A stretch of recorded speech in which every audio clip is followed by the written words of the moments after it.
బీసీలకు bad morning, అందరికీ good morning. ఇక్కడ నిన్న పొలిటికల్ అఫైర్స్ కమిటీ అలాగే కాంగ్రెస్ పార్టీ ముఖ్య నాయకులంతా గాంధీ భవన్లో కూర్చొని 42% రిజర్వేషన్కు జీవసమాధి చేసిరు. మంగళం మారి దింపుడు గల్లెం ఉంటుంది చూడు, అక్కడికి తెచ్చి ఆపిండి ఇప్పుడు ముఖ్యమంత్రి రేవంత్ రెడ్డి గారు. 42% రిజర్వేషన్ ఇవ్వకుండా మేము ఎన్నికల్లోకే రాము, 42% రిజర్వేషన్ బీసీలకు ఇచ్చినాకనే వస్తాం అని డాంబికాలు పలికినటువంటి నాయకులంతా 42% రిజర్వేషన్కు పాడగట్టి ఇప్పుడు కాష్టాల గడ్డ తీసుకుపోతా ఉన్నారు. మధ్యలో దింపుడు గల్లెం కాడ దింపి పొన్నం ప్రభాకర్ను ఆ తర్వాత మహేష్ కుమార్ గౌడ్ను వీళ్ళందరినీ ఏడ్చినట్టు యాక్టింగ్ చేయమంటే వాళ్ళు యాక్టింగ్ స్టార్ట్ చేసిరు. ఆల్రెడీ కూ అని పిలుస్తూ ఉన్నారు. లేవు 42% లేవు అని అంటూ ఉన్నారు. అయిపోయింది దాని పని. నేను మొదటి నుంచి చెప్తానే ఉన్నా జరిగేది ఇదే ఇదే ఇదే ఇదే ఇదే ఇదే అని. జానారెడ్డి ఎప్పుడైతే ఎంటర్ అయిండో, జానారెడ్డి ఎప్పుడైతే ఈ డిస్కషన్లోకి ఎంటర్ అయిండో అప్పుడే దానికి జీవ సమాధి కార్యక్రమాన్ని ప్రారంభించారనేది నేను కుండ బద్దలు కొట్టినట్టు 6 నెలల కింద చెప్పిన. ఈ రెడ్లు మనకు రిజర్వేషన్ ఇవ్వరు, వీళ్ళు ఇవ్వడానికి ఎట్టి పరిస్థితిలో సిద్ధంగా లేరు. ఏందంట ఇప్పుడు 42% రిజర్వేషన్ కోసం సుప్రీంకోర్టులో ఆల్రెడీ ఉన్న కేసులలో ఇన్వాల్వ్ అయ్యి కొట్లాడతాం.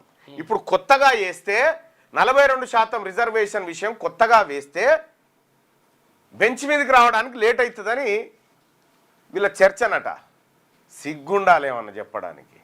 ఒక అర్జెన్సీ మ్యాటరు. ఇక్కడ హైకోర్టు సెప్టెంబర్ 30లోగా ఎన్నికలు నిర్వహించాలని చెప్పి హైకోర్టు చెప్పినప్పుడు పరిస్థితుల్లో సుప్రీంకోర్టు ముందుకు దాన్ని తీసుకుపోయి ఇక్కడ మాకు అర్జెన్సీ ఉందని అడిగితే ఒక్కటే రోజులో బెంచ్ మీదకి వస్తుంది. అటువంటిది చేయకుండా ఈ రిజర్వేషన్లను బీసీలకు ఇయ్యొద్దు, బీసీలు అనేటువంటి వాళ్ళు ఎట్టి పరిస్థితుల్లో రిజర్వేషన్ పరంగా ఎన్నికల్లో పాల్గొనొద్దు, వాళ్ళు పైకి రావద్దు అనేటువంటి కుట్ర కుతంత్రాలతోటి దొంగ ముచ్చట్లు చెప్తా ఉంది రాష్ట్ర ప్రభుత్వం. కాంగ్రెస్ పార్టీ ప్రభుత్వం బీసీలకు దోకా చేసింది. నేను అడుగుతా ఉన్నా, రాహుల్ గాంధీ గారు బీహార్లో తిరుగుతూ ఉన్నారు కదా ఓట్ చోర్ అని. ఈడ రిజర్వేషన్ చోర్ చేసింది నీ ప్రభుత్వం. బీసీల తలలోంచి అన్నం బయట పారేసింది నీ ప్రభుత్వం. ఇక్కడ మంత్రులు, బీసీ మంత్రులకు నేను అడుగుతా ఉన్నా, ఏమాత్రం అనిపిస్తలేదా మీకు? శ్రీహరి గారు, పొన్నం ప్రభాకర్ అంటే మొత్తం వాళ్ళ కలిసిపోయిండు. ఏమనిపిస్తలేదా? కొండా సురేఖ గారు మీకు కూడా బీసీలకు 42% రిజర్వేషన్ సాధించలేనటువంటి మంత్రులు మీరు ఉండేందుకు లేకెందుకు రాజీనామా చేసి బీసీ ప్రజల దగ్గర రండి. బీసీ ఎమ్మెల్యేలు, బీసీ ఎమ్మెల్సీలు, బీసీ ఎంపీలు, బీసీ నాయకులు అందరూ ఉన్నారు కదా. ఏందంట ఇప్పుడు అక్కడ ఆల్రెడీ ఎగ్జిస్టింగ్ కేసులలోకి పోతారట. ఎగ్జిస్టింగ్ కేసులు ఎప్పుడు లిస్ట్ అయింటే అప్పుడు మాట్లాడాలి వీళ్ళు, కొత్త కేసు కాదు. రెండోది సుప్రీంకోర్టే చెప్తుంది కదా, ఆగవే హైకోర్టు సెప్టెంబర్ 30 అంటున్నాం, ఈడ వేరే వ్యవహారం ఉంది, మేము పరిశీలించేదాకా దాన్ని ఆపుతుంది కదా. ఆ ప్రయత్నం చేయకుండా బీసీలను నయవంచనకు గురి చేయడానికి ముఖ్యమంత్రి కంకణం కట్టుకొని బీసీల ద్రోహిగా సంపూర్ణ ముద్ర వేసుకొని తిరుగుతూ ఉన్నాడు. 100% ముఖ్యమంత్రి బీసీల ద్రోహిగానే మారిపోయిండు. మీదికేదో యాక్టింగ్, మీదికేదో బీసీలకు నిన్న ఆ సమావేశంలో అందరు ఎన్నికలు పెట్టాలంటుంటే లే బీసీలకు న్యాయం జరగాలని ఈయననే అంటున్నట్టుగా వార్తలు. వాహ్, ఏం యాక్టింగ్, ఏం డ్రామా ఇది. నేను మొత్తుకుంటూనే ఉన్నా, ఆపుర్రా పాలాభిషేకాలు, ఆపుర్రా పూలదండలు, బుకేలు తీసుకొని ఉరితిరి, ఆపుర్రా నాయన ఆపుర్రా అని మొత్తుకున్నా. ఇన్నరా?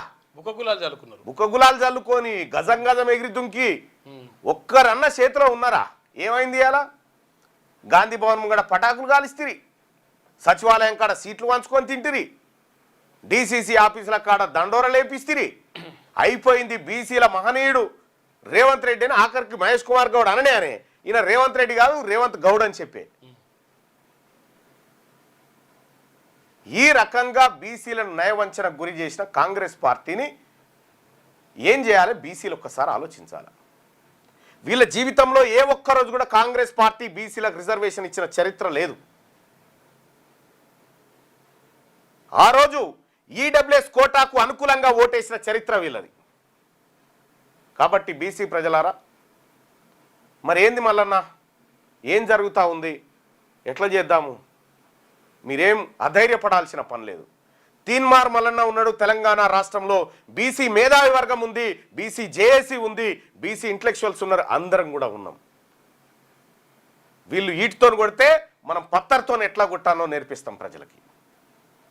మా కడుపుల మీద కాలు పెట్టి, బీసీల కడుపుల మీద కాలు పెట్టి, కామారెడ్డి డిక్లరేషన్లో 42% రిజర్వేషన్ 6 నెలల్లో ఇస్తామని మోసం చేసి, ఇవాళ మళ్ళీ మంత్రుల కమిటీట 26 తారీఖు వరకల్లా ఈ మంత్రులు చెప్పానట. ఉత్తమ్ కుమార్ రెడ్డి గారు, భట్టి గారు, పొన్నం గారు, సీతక్క గారు, శ్రీధర్ బాబు గారు వీళ్ళందరూ కూర్చొని బీసీల రిజర్వేషన్ మీద ఫైనల్ రిపోర్ట్ అన్నట్టుగా ఏం లేదు, డెత్ సర్టిఫికేట్ తయారు చేయమని చెప్పిండు వాళ్ళకు. అంతే, ఈ మంత్రుల కమిటీకి బీసీ రిజర్వేషన్ డెత్ సర్టిఫికేట్ తయారు చేయండి నాయన అని చెప్పి అప్పచెప్పిండు నిన్న రేవంత్ రెడ్డి. ఇంత ద్రోహం, ఇంత నయవంచన ఎక్కడ ఉండదు. ఇవాళ సెప్టెంబర్ 30 తారీఖు కల్లా ఎన్నికలు నిర్వహించాలని చెప్తున్నాం. మళ్ళీ కోర్టుకు పోయి నాకు ఇంకా సమయం కావాలంటే ఏదా, ఇప్పుడున్న పరిస్థితులను వివరిస్తే ఇస్తుంది. కానీ వీళ్ళ ఇంటెన్షన్ పుట్టుక్కున్న వీళ్ళకి 42% రాగల్లా. ఈ యాక్టింగ్ అంతా, ఈ ధర్నాలు, డ్రామాలు. నేను అడుగుతా ఉన్నా రాహుల్ గాంధీ, ఆప్ కह रहे हैं बिहार में वोट चोर के बारे में, इधर अपना सरकार रिजर्वेशन चोरी किया, रिजर्वेशन चोरी किया। आपने जो वायदा किया हमारा बीसी परिवार लोगों को 42% रिजर्वेशन, वो खत्म कर दिया अपना चीफ मिनिस्टर। इसके में वोट चोर के बारे में आप बार बार कहते ना, अभी बात करो, तेलंगाना मॉडल बात करो। राहुल गांधी जी, वोट चोर वर्सेस रिजर्वेशन चोर। रिजर्वेशन चोर है, कांग्रेस पार्टी ने रिजर्वेशन चोरी किया, हमारा रिजर्वेशन, हमारा हिस्सा। ఇక్కడ బీసీ ప్రజలు అర్థం చేసుకోవాల్సి, నేను మొదటి నుంచి చెప్తానే ఉన్నా, నేను శాసన మండలిలో కూడా మాట్లాడిన ఆ రోజే, బీసీ బిల్లు పెట్టే రోజే, మీకు ఆ వీడియో కూడా ఒక్కసారి చూడండి. తీన్మార్ మల్లన్న వట్టిగా మాట్లాడలే నేను. మీడియాలో వాళ్ళే, ఎడ్యుకేషన్ డిపార్ట్మెంట్ వాళ్ళే, పాలిటిక్స్ వాళ్ళే, సినిమా వాళ్ళే, ఐపీఎల్ వాళ్ళే, కాంట్రాక్టర్లు వాళ్ళే, ఫార్మా ఇండస్ట్రీ వాళ్ళదే, భారీ పరిశ్రమలు వాళ్ళవే, రియల్ ఎస్టేట్ వాళ్ళవే. మేము ఏడున్నాం సార్. ఇంకా మా బీసీలకు కంట్రోల్ బియ్యం, ఇందిరా మిల్లు, 2000 పింఛన్, ఆరోగ్యశ్రీ కార్డు సస్తే రైతుంది. ఈ రాజ్యాంగం మాకు చెప్తా ఉంది, మిమ్మల్ని పైకి తీసుకొస్తామని చెప్తా ఉన్నది. ఈ బిల్లు ద్వారా పోయి 42% రిజర్వేషన్ వస్తుందా అధ్యక్ష? గుండె మీద చేసుకొని చెప్పమని ఇక్కడ ఉన్న వాళ్ళని. ఇది సాధ్యమయ్యేదేనా? ఎంతవరకు సాధ్యం అని చెప్పడం ఒకసారి ఆలోచన చేయండి అధ్యక్ష. ఇది ప్రజలను మభ్యపెట్టడానికి కాకపోతే దేనికోసం అధ్యక్ష? ఇది రాజకీయాల కోసం కాదా? అందుకే ఈ వేదిక నేను చెప్తా ఉన్నా అధ్యక్ష, ఈ వాటాల ద్వారానో, ఈ కోటాల ద్వారానో కాదు అధ్యక్ష, ఈ తెలంగాణ రాష్ట్రంలో, ఈ దేశంలో బీసీలు అధికారంలోకి వచ్చినప్పుడే వాళ్ళ బతుకులు మారుతాయని తమ ద్వారా తెలియజేసుకుంటూ, నేను చెప్పిన దాంట్లో అక్షరం కూడా అబద్ధం లేదు, అక్షరం కూడా. వీళ్ళు దొంగ నాటకం ఆడుతున్నారు. ఈ బిల్లుల ద్వారా, ఆర్డినెన్స్ల ద్వారా దొంగ నాటకం ఆడుతూ ఉన్నారు. స్వతంత్ర కమిటీ పేరుతో మోసం చేస్తూ ఉన్నారు, డెడికేషన్ కమిటీ అని మోసం చేస్తూ ఉన్నారు, ధర్నాల పేరుతో మోసం చేస్తూ ఉన్నారని పదే పదే పదే పదే చెప్తూ వస్తూ ఉన్నాయి బీసీ సమాజానికి. ఇవాళ బీసీ సమాజం కూడా అర్థం చేసుకుంది, ఎస్ మల్లన్న చెప్పేది కరెక్ట్, మల్లన్న 100% కరెక్ట్ చెప్తుండ అనేటువంటి కంక్లూజన్కి ఇవాళ బీసీలు వచ్చారు. బీసీ ప్రజలారా, వీళ్ళు డెత్ సర్టిఫికేట్ తయారు చేస్తున్నారు 42% రిజర్వేషన్కి. నన్ను ఏం చేయమంటారో చెప్పండి, మీరే డిసైడ్ చేయండి. మీరు చెప్పండి ఏం చేయమంటారు.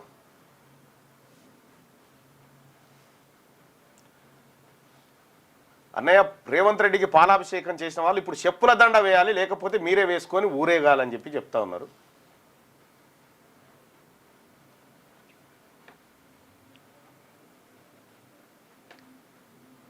అన్న, గ్రౌండ్లో ప్రజలు రెడీగా ఉన్నారు మన పార్టీ కోసం అని చెప్పి చెప్తా ఉన్నారు. ఓకే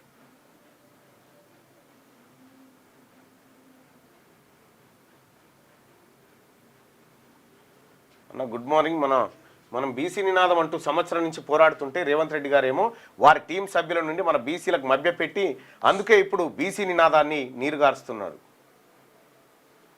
అన్న మీ అందరి డ్రామాలు ఏం చెప్పక ఆయన బీసీ పార్టీ ప్రతి ఊర్లో బీసీ బిడ్డ నిలబెట్టండి దాని దగ్గర నుండి గెలిపించుకున్నాను.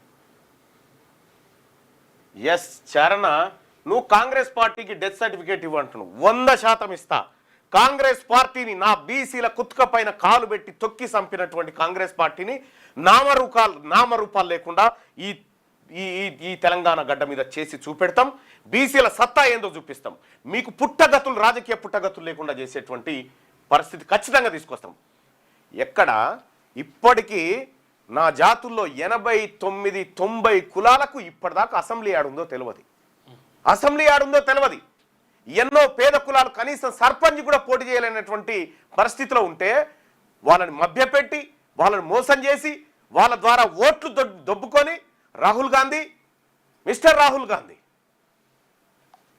నీ ఒపీనియన్ ఏందో చెప్పు దీని మీద. రాహుల్ గాంధీ మాట్లాడాలి. ఇప్పుడు రాహుల్ గాంధీ గారు మాట్లాడాలి. దేశం మొత్తం గురించి మాట్లాడుతున్నాం. ఈ దేశం మొత్తం గురించి మాట్లాడుతున్నాం. తెలంగాణ ప్రాంతంలో ఉన్నటువంటి బీసీల హక్కులను కాంగ్రెస్ పార్టీ సజీవ సమాధి చేసింది. దీని గురించి నువ్వు మాట్లాడు. 42% రిజర్వేషన్ ఇవ్వకుండా నీ పార్టీలో ఉన్నటువంటి అగ్రవర్ణ సీఎం, అగ్రవర్ణ నాయకులందరూ కూడా మా బీసీల కడుపు పైన కాలు పెట్టిర్రు.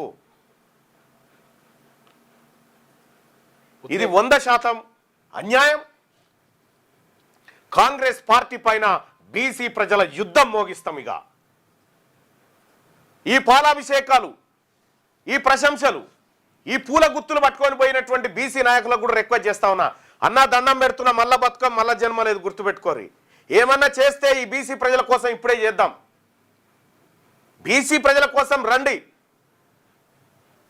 నేను 1000 మెట్లు దిగైనా మీ కాళ్ళ దగ్గరకు వచ్చైనా సరే మిమ్మల్ని బతిలాడడానికి సిద్ధంగా ఉన్నా. మీరు పొరపాటున అమ్ముడు పోకండి, అగ్రవర్ణాల చేతుల్లో కీలుబొమ్మలు కాకండి. రండి. మన ప్రజలు మన కోసం వెయిట్ చేస్తున్నారు. మన ప్రజలు మన కోసం ఆలోచిస్తూ ఉన్నారు. 26 తారీఖు నాడు మంత్రులు ఇచ్చే కమిటీ రిపోర్టే బీసీల 42% డెత్ సర్టిఫికేట్. అది 42% రిజర్వేషన్ కు డెత్ సర్టిఫికేట్ రాస్తా ఉన్నారు వాళ్ళు. బీసీ మేధావులందరినీ, బీసీ యువతను, బీసీ ఎవరైతే కవులు, కళాకారులు, ఉపాధ్యాయులు, సింగరేణి కార్మికులు, ఆర్టీసీ కార్మికులు, తెలంగాణ రాష్ట్రంలో ఉన్నటువంటి సమస్త బీసీ నాయకులకు, బీసీ ఉద్యోగస్తులకు అందరికి కూడా చేతులెత్తి దండం పెట్టి చెప్తా ఉన్నా, నవార్ నెవర్. ఇప్పుడు కాకపోతే ఎప్పుడు కాదు. మనము చనిపోయిన తర్వాత కూడా మనకు చరిత్ర ఉండాలి. ఆ చరిత్రలో మనం అందరం కూడా భాగస్వాములుగా ఉండాలి. దయచేసి దండం పెట్టి చెప్తా ఉన్నా. ఇక వీళ్ళ కథ మనకు అర్థమైపోయింది, వీళ్ళ భాగవతం మనకు అర్థమైపోయింది. నువ్వే ఎట్లా పసిగట్టినవు? మళ్ళా ఇది ముందే చెప్పినావు కదా, ఇది 4 నెలల కింద మార్చిలోనే చెప్పినావు కదా ఈ కుట్ర కుతంత్రాల మీద. ఎట్లా అంటే నేను చెప్పే సోదరులారా వినండి. ముఖ్యమంత్రి గారి అసెంబ్లీ స్టేట్మెంట్ మీరు గమనించిరా? అందులో ఎంత ఒత్తిడి ఉన్నా కులగణన చేసిన అనే మాట చెప్పిండు. ఎంత ఒత్తిడి ఉన్నా కులగణన ఎక్కడుంది? ఆ ఒత్తిడి ఎక్కడ? కులగణన చేయొద్దని ధర్నా చేయలే. ఏ పార్టీ కులగణనకు వ్యతిరేకంగా మాట్లాడలే. ఏ పార్టీ కూడా కులగణనను వ్యతిరేకించలే. ఒత్తిడి ఎక్కడి నుంచి వచ్చింది? ఒత్తిడి వచ్చింది జానారెడ్డి అగ్రవర్ణాల నుంచి. ఈ మాట మనకు చెప్పలే. చెప్పకుండా ముఖ్యమంత్రి గారు ఆ రోజే బీసీల పట్ల విషాన్ని నింపుకొని తయారై ఉన్నాడు. కాబట్టి బీసీ ద్రోహులైనటువంటి వీళ్ళని, బీసీ నయవంచకులైనటువంటి వీళ్ళని రాజకీయంగా సమాధి చేస్తే తప్ప బీసీలకు బతుకులు మారాయి. బీసీ ప్రజలారా తేలిపోయింది. శత్రువు ఎవడో చెప్పిన, నేను శత్రువుకు మనకు మధ్యలో గీత గీసిన, శత్రువు అక్కడ ఉన్నాడు మనం ఇక్కడ ఉన్నాడని చెప్పిన. ఇన్నేళ్ల దశాబ్దాల పోరాటంలో బీసీల శత్రువు ఎవడో గీత గీసి వాడిని అవతలకి నిలబెట్టి నీ ఓటే వద్దుపు అని చెప్పిన. ఇవాళ యువతల వైపు బీసీలను నిలబడ్డం, బరిగీసి ఈ యుద్ధం చేయాల్సిందే. పార్టీలు బీటీలన్నీ వదిలేసేది. పార్టీలు, వివిధ పార్టీలలో ఉన్నటువంటి బీసీ నాయకుల ఏ పార్టీ లేదు. మనమంతా ఒక్క తల్లి పిల్లలం. మనల్ని భారత రాజ్యాంగమే తరగతుల వాళ్ళు, ఒకే తరగతి వాళ్ళని చెప్పింది. కాబట్టి బీసీలంతా ఒక్కటే. బీసీల పేరు మీద బీసీలకు పార్టీ పరంగా ఇవ్వాలి అని డిమాండ్ చేసే బీసీ ద్రోహులు ఎవరైతే ఉన్నారో వాళ్ళ దిష్టి బొమ్మలు తగలబెట్టండి. ఇంత నయవంచన ఇంత మోసమా? మాట్లాడరా? ఎన్ని రోజులు బతుకుదాం అనుకుంటారు భూమి మీద? ఎన్ని రోజులు బతుకుతారు ఇంకా? ఇది తేల్చుకోవాల్సినటువంటి యుద్ధం. 26 తారీఖు రోజు మంత్రుల కమిటీ ఇచ్చే రిపోర్ట్ తర్వాత నేను ఇంకా స్పష్టంగా మాట్లాడతా. ఆ రోజు కార్యాచరణ చెప్తా. ఎల్లుండే ఈలోపు కొన్ని కార్యక్రమాలు ఉన్నాయి, పార్టీకి సంబంధించినటువంటి కార్యక్రమాలు అవి ఉన్నాయి. ఆ కార్యక్రమాల్లో వీళ్ళని నమ్మకనే నేను నా పనిలో ఉన్నా. వీళ్ళని నమ్మలే, వీళ్ళ జోలికి పోలే. అందుకోసమే ప్రజలారా, ఖచ్చితంగా బీసీల పార్టీ వస్తుంది. ఎన్ని కుట్రలు కుతంత్రాలు చేసి బీసీలను అనగదొక్కాలని చూసిన వీళ్ళెవరైతే ఉన్నారో వీళ్లకు ఆ గతి తీసుకొస్తాడు. ఎంతో మంది ఎంబీసీ కులాలు, ఎంబీసీ ప్రజలు, ముస్లిం మైనారిటీలు, పేద వర్గాల ప్రజల కన్నీళ్లు గారుస్తుంటే ఆ కన్నీళ్లతోని వీళ్ళు డ్రామాలు ఆడుతున్నారు. ఎస్, ముఖ్యమంత్రి గారు, నేను చెప్తా ఉన్నా, మీరు మాకు దోకా చేసిరు కదా, కావాలనే దోకా చేసినావు. నువ్వు కావాలనే దోకా చేసినావు. దీని వెనకాల ఎవడెవడున్నాడో వారి లిస్టు తయారు చేస్తాం, ప్రజాక్షేత్రంలో వేస్తాం, మీకు పుట్టగతులు చేయకుండా చేస్తాం, ఎక్కడ కూడా తట్టెడు మట్టి మీకు పుట్టకుండా చేస్తాం. మమ్మల్ని అన్యాయం చేస్తారా? అమాయకులైన బీసీ ప్రజలు నోరు లేదు, అడగలేరు. ఇలా ఆ ప్రజల నుంచే నేను అడుగుతా ఉన్నా, ఆ ప్రజల మనిషిగా నేను మాట్లాడుతూ ఉన్నా. ఇలా మీరు పెట్టేటువంటి నయానో భయానో బేరసారాలకు ఒక్కరిద్దరు లొంగుతుండొచ్చు, కానీ ఈ సమాజం ఆత్మగౌరవంతో బతకాలని కోరుకుంటున్న వాళ్ళు మెజారిటీ మేధావులు బీసీలు ఇవాళ తయారైతా ఉన్నారు. ఎంత కుట్ర, ఎంత నయవంచన! స్వతంత్ర కమిటీ, డెడికేట్ కమిషన్, ఆడికి పోయి ఢిల్లీకి పోయి ధర్నాలు, రైళ్లు కట్టకపోడు, పూలదండలు. నేను అడుగుతా ఉన్నా, ముఖ్యమంత్రి గారు, మీ మన్మన్ మీద ఒట్టే చెప్పు, ఇయ్యాలన్న ఉద్దేశం నీకుండేనా? నేను ఒట్టే చెప్తా ఉన్నా, నా పిల్లల మీద నీకు ఇయ్యాలన్న ఇంటెన్షన్ లేదు. నువ్వు కరుడు కట్టిన రెడ్డివి, నువ్వు కరుడు కట్టినటువంటి బీసీ వ్యతిరేకివి, కాబట్టి నువ్వు ఇయ్యవు. నాకు అర్థమైపోయింది. ఇంత మోసం నేను ఎక్కడ చూడలే. Can you as a citizen not file A case in supreme court అని అడుగుతా ఉన్నాడు. ఇది ప్రభుత్వం చేయాల్సిన పని. 42% ఇస్తాన్నది కాంగ్రెస్ పార్టీ, ఇక్కడ బీజేపీ పార్టీయో. నీవు 42% రిజర్వేషన్ తీసుకొచ్చినప్పుడు ఇక్కడ ఏ పార్టీ అయితే ఈ కాంగ్రెస్ పార్టీకి వ్యతిరేకంగా మాట్లాడుతూ అప్పుడు మేము చూసుకుంటాం. భారతీయ జనతా పార్టీ మాట్లాడుతుందా, బీఆర్ఎస్ మాట్లాడుతుందా, ఇంకెవరు మాట్లాడుతారో మేము చూసుకుంటాం. నువ్వు ఆ ప్రయత్నమే చేయలే. ఇలా బీసీల ద్రోహిగా ఏ ముఖం పెట్టుకొని కాంగ్రెస్ పార్టీ కోటేయమని తిరుగుతావు? రేపు పొద్దున గ్రామాల పొంటి ఏ ముఖం పెట్టుకొని వస్తావు? మా ఉద్యోగాల మీద, మా విద్య మీద, మా స్థానిక సంస్థల రిజర్వేషన్ను నువ్వు జీవసమాజ్ చేసి, అయ్యా మిమ్మల్ని మీ ఆశయాలను బొందబెట్టినోని నేను నా ముఖం చూసి ఓటేయమని చెప్తావా? ముఖం ఉన్నదా ఇవాళ ప్రజల్లోకి రావడానికి? ఎక్కడ ఏడబెడదామో చెప్పండి. మీ మంత్రుల బృందం అంతా ఉంది కదా, ఈ మంత్రుల బృందాన్ని సెక్రటేరియట్ కాడ ముంగట పీటలు వేసి కూర్చోబెట్టు. నేను ఒక్కనే వస్తా, ఈ ప్రజల తరఫున నేను మాట్లాడతా, మీరు సమాధానం చెప్పండి. మోసం, ఇంత దగ ఎక్కడ కూడా చూడలేదు ప్రజలారా, బీసీ ప్రజలారా. మన బీసీలనే కులం కుంపటి వ్యక్తి మనం విడదీస్తారు, మళ్ళీ అగ్రకులాలే గొప్ప అని చేసే విధంగా చేస్తారు. అందుకే మన బీసీ వర్గాలు అందరూ చాలా జాగ్రత్తగా ఉండాలి భయ్య, చాలా జాగ్రత్తగా ఉండాలి. అందుకోసమే వాళ్ళని ఎప్పుడు కూడా నేనైతే నమ్మను. నేను ముఖ్యమంత్రి రేవంత్ రెడ్డి గారు నేను నమ్మను, ఆయన నన్ను నమ్మడు. నేను పక్కా బీసీల పక్షపాతినే. బీసీ ప్రజలారా, ఇక ఇది వీళ్ళ కథ తేలిపోయింది. 26 తారీఖు నాడు మన డెత్ సర్టిఫికేట్ మనం తెచ్చుకోవాలి. 26 తారీఖు నాడు ఉంది, ఎల్లుండి 26 తారీఖు నాడు బీసీల రిజర్వేషన్ డెత్ సర్టిఫికేట్ రాబోతా ఉంది. దాని గురించి మాట్లాడుకుందాం, దాని గురించి చెప్తా ఏం జరుగుతూ ఉందనేది. ఇంత నయవంచన.